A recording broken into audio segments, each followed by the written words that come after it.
நான் நிர்மலா அக்கா வீடு வரைக்கும் சீட்டு பணம் எடுக்க போயிட்டு வந்தேன். முடிஞ்சது.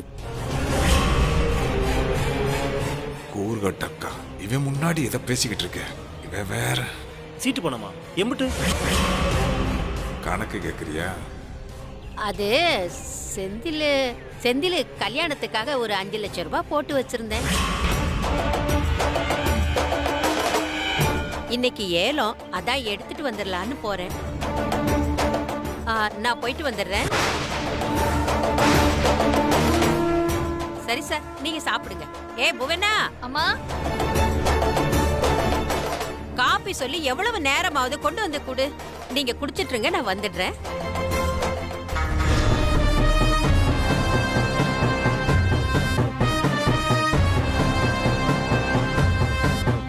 உங்க அம்மா 5 லட்சம் சொன்னதும் பேயஞ்ச மாதிரி நிக்கிறியே. யோ, ஏன் எங்களை போட்டு இப்படி படுத்துற? உனக்கு கொஞ்சம் கூட மனசாட்சி கிடையாதா? யோ, உச்சுக்கு சின்ன பல்ல உடைச்சு போடுவேன். மாமா, கத்துறதுனால பிரயோஜனம் இல்ல. அப்புறம் நான் உண்மையை சொல்ல வேண்டியது வரும். பேச்சு எனக்கும் உங்க மாப்பிள்ளைக்கும். சார் ஏன் சார்? ஆனா சும்மா சொல்லக்கூடாது செந்தில். நான் வந்த வேலை இம்புட்டு வேகமா முடியும்னு நான் நினைக்கவே இல்லை. உங்க அம்மா சீட்டு காசு எடுக்க போறாங்கல்ல, அந்த காசு எடுத்து எனக்கு செட்டில் பண்ணி விடு. நான் போய்கிட்டே இருக்கேன். நீ லேட் பண்ண உனக்கு தான் சிரமம் செந்தில். நான் அப்புறம் இங்கேயே கடையை போட்டுருவேன், பாத்துக்க. சார், அது அம்மா கல்யாணத்துக்காக சேர்த்து வச்சிருந்த காசு சார். யோ மாப்பிள, நீ ஏன் தப்பு செஞ்ச மாதிரி அவன்கிட்ட கெஞ்சிக்கிட்டு இருக்க? யோ, காசு ஒரு மண்ணும் கிடையாது, போயா வழியா. என்ன செந்தில் சார், நான் வெளியில போகட்டா? எங்க போக? உங்க அம்மாவை தேடி போகட்டுமா, இல்ல கர்நாடகாத்தான் போகட்டுமா? திருட்டு கமுனாட்டி. மாமா கொஞ்சம் அமைதியா இருங்க மாமா. நம்ம நல்லா மாட்டிட்டோம். காசு கொடுத்தா ஆகணும். குட் பாய். சார் இந்தாங்க. என்னத்தா சுகர் கம்மியா தானே போட்ட? ஏற்கனவே சுகரு, இதுல நான் அம்மா செஞ்ச அதிர்ஷ்டத்தை வேற தின்னுபிட்டேன். இல்ல சார், கம்மியா தான் போட்டிருக்கேன். சரி, என்ன பண்ணலாம் இவனை?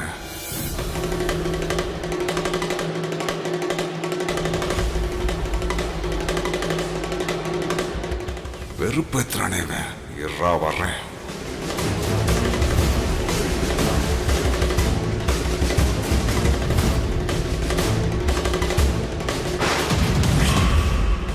ஏண்டா கால் மேல கால் போட்டு உட்கார்ந்திருக்க? எந்திரா ராஸ்கல், எந்திரா, எந்திரா. போய் மேல காசு கப்பியா, கப்பியா, கப்பியா. மாமா, வேலை பாத்து வேண்டாம் மாமா. திருட்டுத்தனமா பண்ணிக்கிற. கால் மேல போடா வழியா, போடா. மாமா, இவ்வளவு நேரம் இமேஜினேஷன்ல தான் அடிச்சன அவனை. ஆஹா, நல்ல காஃபி. களவாணி போகலையா என்ன? இல்ல மாமா, இங்கே டேரா போட்டான் மாமா. ஏண்டா இவனை அடிக்கணும்னு எனக்கு தோணுச்சு, உனக்கு தோணலையா? எனக்கு தோணாம இருக்குமா? நல்லா தோணுச்சு உனக்கு. குடிடி குடி, என்னைக்காவது ஒரு நாள் உனக்கு இருக்கு.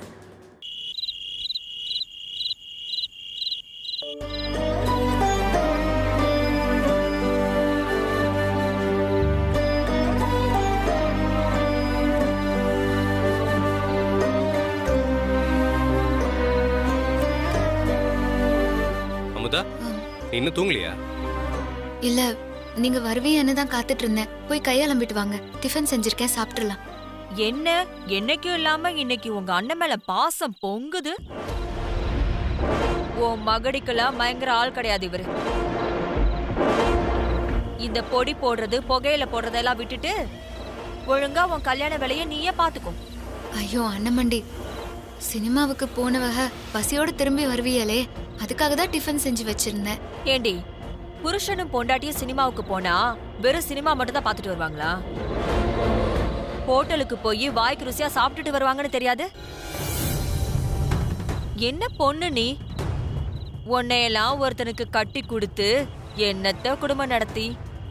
ஷோ, இங்க பாரு, உங்க அண்ணன் மேல நீ என்னதான் பாசம் காமிச்சாலும் அவரு என் பேச்ச தட்டி உனக்கு எந்த ஹெல்ப்பும் பண்ண மாட்டாரு. பாத்து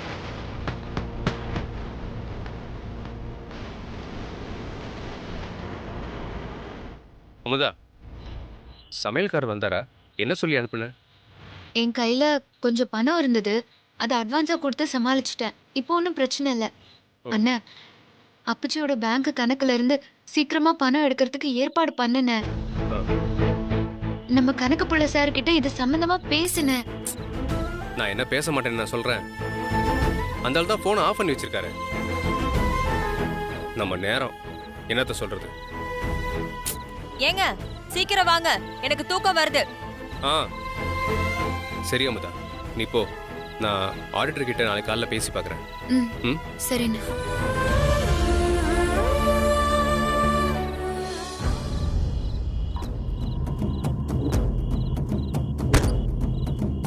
ஏங்க காசு ரெடி பண்ணி கொடுக்க சொல்லி உங்க தொங்கச்சி சொல்றாளா? ஏய், புரியாம பேசாத நாகு. இது கல்யாண பிரச்சனை மட்டும் இல்லை, தொழில் பிரச்சனையும் தான். நாளைக்கு நான் ஆடிட்டர் கிட்ட பேசியே தீரணும். இப்போ அமுதா கூட வீம்பு பிடிச்சிட்டு இருந்தா இந்த சிக்கல் பெரிய பிரச்சனையாகி நாளை பின்ன அப்புச்சிக்கு தெரிய வந்தா மாட்டிக்கிறது நான் தான்.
என்ன வாத்தியாரே, போன் எடுக்க இம்புட்டு நேரமா?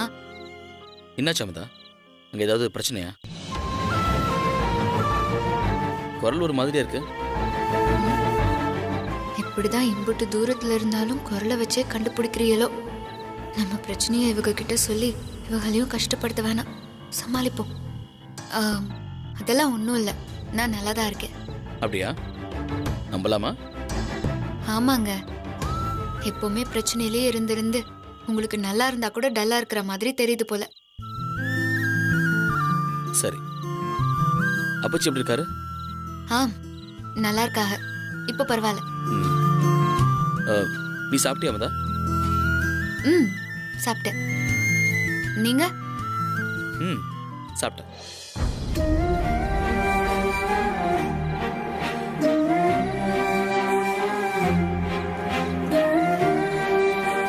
ஏங்க?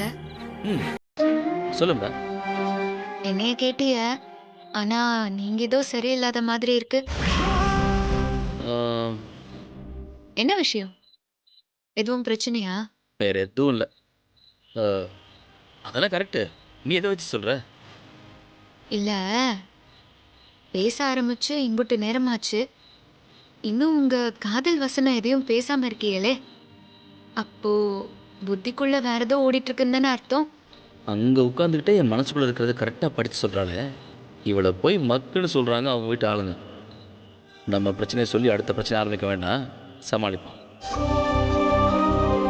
வாத்தியாரே, என்ன சத்தத்தையே காணோம்? அம்மா தாயே, நீ உன் கற்பனை குதிரையை கொஞ்சம் கட்டி போடு. இப்போதைக்கு என் மண்டையில் ஒன்றும் ஓடல. அடுத்த மாதம் இந்நேரம்லாம் நம்ம கல்யாணம் முடிஞ்சு ஒரு 2 நாள் ஆயிருக்கும். அப்போ என் பொண்டாட்டியா, எங்க அம்மாவுக்கு மருமகளா இதே வீட்டில் என் கூட கூடியிருப்பேன். அதைத்தான் நினைச்சிட்டு இருந்தேன், வேற எதுவும் இல்லை. கல்யாணம் முடிஞ்சு இந்நேரம் சொந்தக்காரவங்க அவங்க வீட்டுக்கு போய் சேர்ந்துருப்பாங்க. ஒரு பக்கம் பார்த்தா நாள் நெருங்கிட்டே இருக்கிற மாதிரி இருக்கு, ஆனா இன்னொரு பக்கம் இன்னும் இம்புட்டு நாள் கிடைக்கான்னு தோணுது. தெரியும், நீ ஆசைப்பட்டா இப்பவே நம்ம ஒண்ணா இருக்கலாம். என்ன சொல்றீங்க? நீ கண்ணை மூடு. எதுக்கு? இப்போ கண்ணை மூடுங்க மேடம், சொல்றேன்ல. ம். ஏதோ சொல்றியா? சரி மூடுறேன்.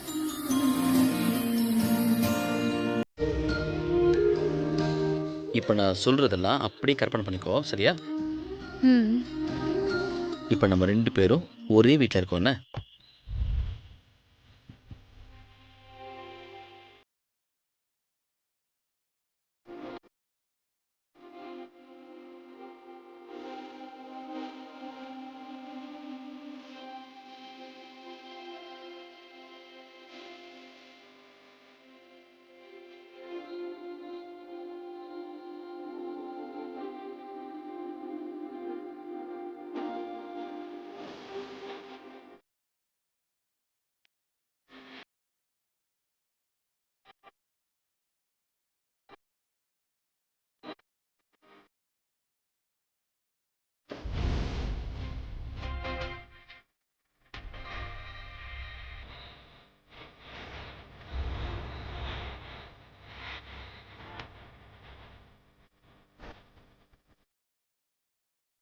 என்ன மேடம், அநியாயத்துக்கு வைக்கப்படுறீங்க? என்ன அப்படி பாக்குறீங்க? என் பொண்டாட்டி, நான் எப்படி வேணாலும் பார்ப்பேன். ஆனா நீங்க பாக்குறது எனக்கு ஒரு மாதிரி இருக்கு.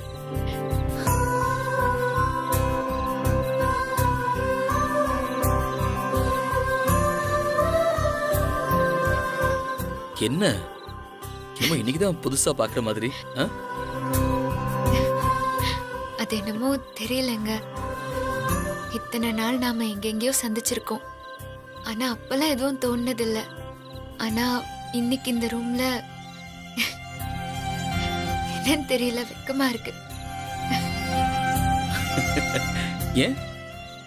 இந்த ரூம்ல நம்ம ஏற்கனவே பார்த்துருக்கோம்ல. இந்த ரூம்லயா? எப்போ? கனவு எதுவும் கண்டியலா? கனவெல்லாம் எதுவும் காணல, நீ தான் மறந்துட்ட. முதல் தடவை உன்னை பொண்ணு பார்க்க வந்தப்போ உங்க அப்பச்சி பொண்ணெல்லாம் இல்லைன்னு சொல்லிட்டு துரத்தி விட்டாங்கல்ல. அன்னைக்கு நைட்டு மதுல ஏறி குதிச்சு நேர்ல வந்து கூப்பிட்டனே, ஞாபகம் இல்லையா?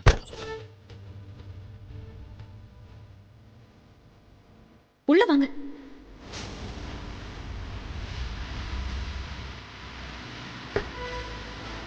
அட ஆமால, இன்னைக்கெல்லாம் இந்த மாதிரி ஒரே ரூம்ல ஒன்னா இருப்போம்ல, எனக்கு நம்பிக்கையே இல்லை. ஆனா இப்ப பாரு.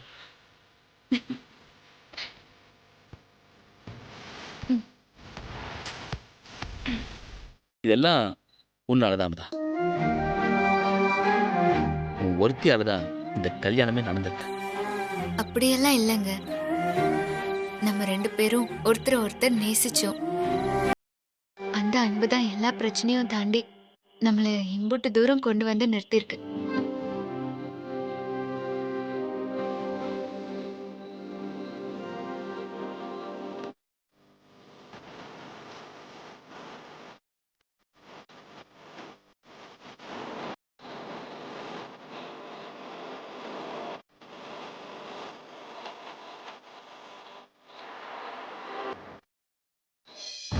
அமுதா, ஆ?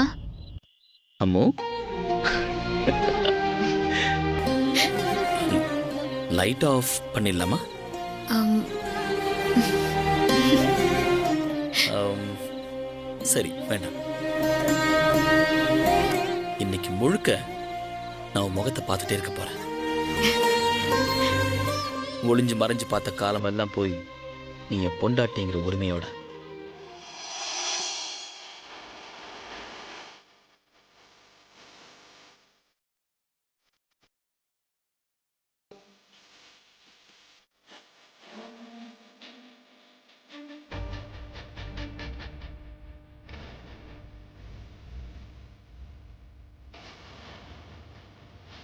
இப்படி பாக்குறீங்களே, எனக்கு வெக்கமா இருக்கு.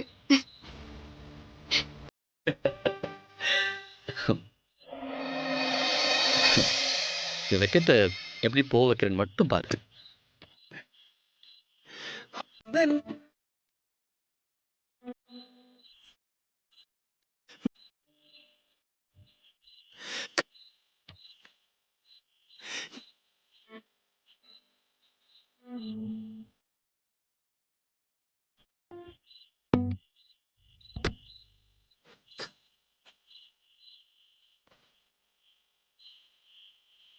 ஆ,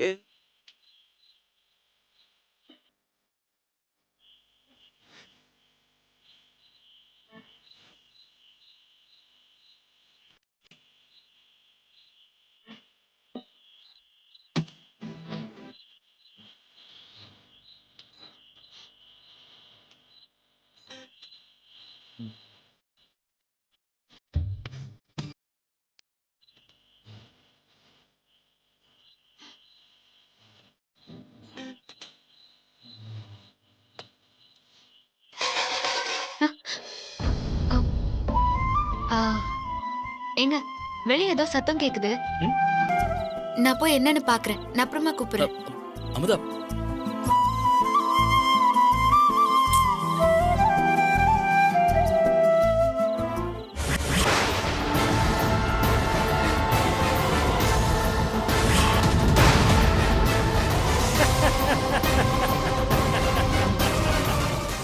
நாலா பக்கமும் ரத்த வெள்ளம் ஓடிக்கிட்டு இருந்தாலும் நீ ஒரு பக்கம் உன் காதல் லீலைகளை அரங்கேற்றிக்கிட்டு தான் இருக்க.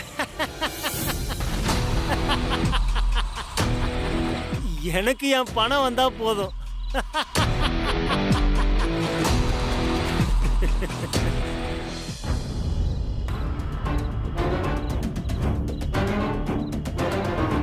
பாரதேசி பையன் குட்டி ஓட்ட நாய் மாதிரி அலையிறான் பாரு.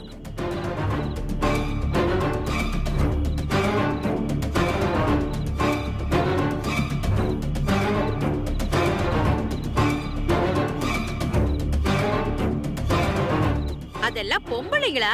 ச்சே. புவனா, கண்ணே கொஞ்சம் தண்ணி கொண்டு வாமா. என்னக்கா என்னாச்சு? ஏன் இப்படி புலம்பிட்டு வர்ற? என்னத்த சொல்ல, எல்லாம் என் நேரம். என்னம்மா சீட்டு பணத்தை வாங்கிட்டீங்களா? அதை ஏன் சார் கேக்குறிய? ஆளுக்கு ஏலத்தை ஏத்தி விட்டுட்டாங்க. எதிர்பார்த்த காசு கைக்கு வரல.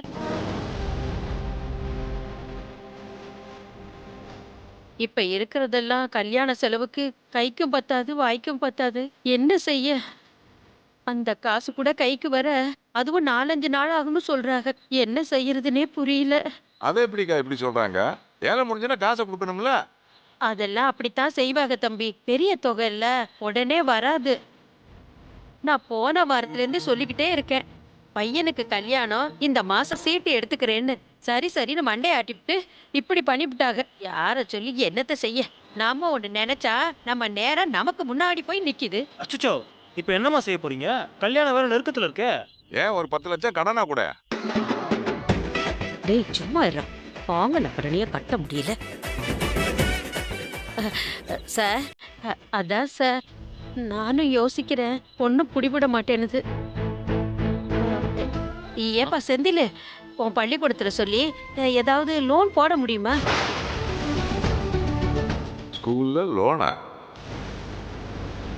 ஆ?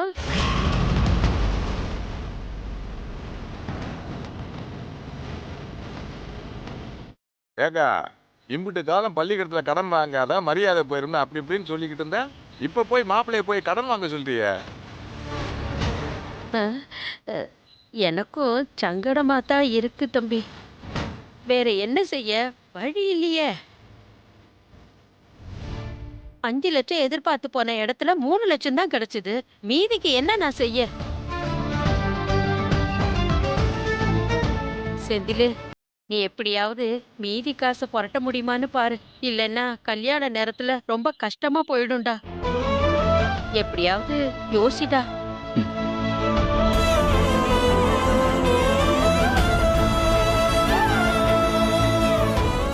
அப்புறம் என்ன செந்தில, ஸ்கூல்ல லோன் போட்டு கொடுக்க வேண்டியதானே? என்ன வார்த்தையை கிண்டலா? உன்னை அம்பிட்டு தான் பேசாம போயிரு. அதான் உனக்கு மரியாதை. இல்ல உதப்பட்டு சாவ.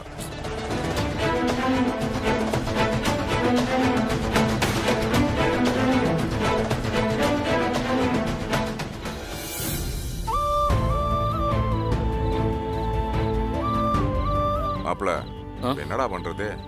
எப்படியாவது இந்த மதுரை ப்ராஜெக்ட் எடுத்துட்டா காசு சேர்த்தலாமாமா. ஆனா என்ன சொல்லி அங்க போறதுன்னு தான் தெரியல. மதுரை ப்ராஜெக்டா? என்ன அது? மதுரையில மேம்பாலம் கட்ட போறான். விளக்கண்ண எல்லாத்தையும் உன்கிட்ட சொல்லணுமா? சொன்னா நான் ஏதாவது ஐடியா சொல்லுவேன். ஒரு பெயிண்டிங் வேலை சார். போனா காசு கிடைக்கும். ஸ்கூல்ல ஸ்போர்ட்ஸ் மீட்னு சொல்லிட்டு போயிடு. இதெல்லாம் ஒரு விஷயமா? பேச்ச குறைக்க மாட்டானே. என்ன செந்தில் யோசிக்கிற? போய் வேலையை முடிச்சு எனக்கு காசு செட்டில் பண்ற வேலையை பாரு. யோ, உன் பிரச்சனை தான் இங்க முக்கியமா?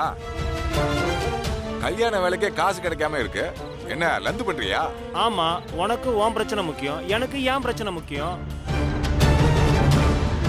இங்க பாருங்க, இன்னும் 2 நாள்ல என் கைக்கு காசு கிடைக்கல, அம்புட்டுதான் சொல்லிட்டேன்.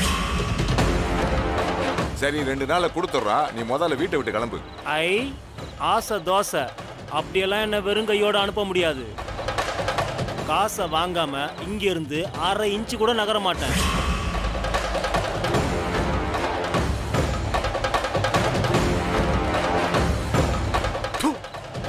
இவன் என்னடா ரோட்டு கடையில தோசை போற மாதிரி இந்த ஆட்டு ஆட்டிட்டு போறான்.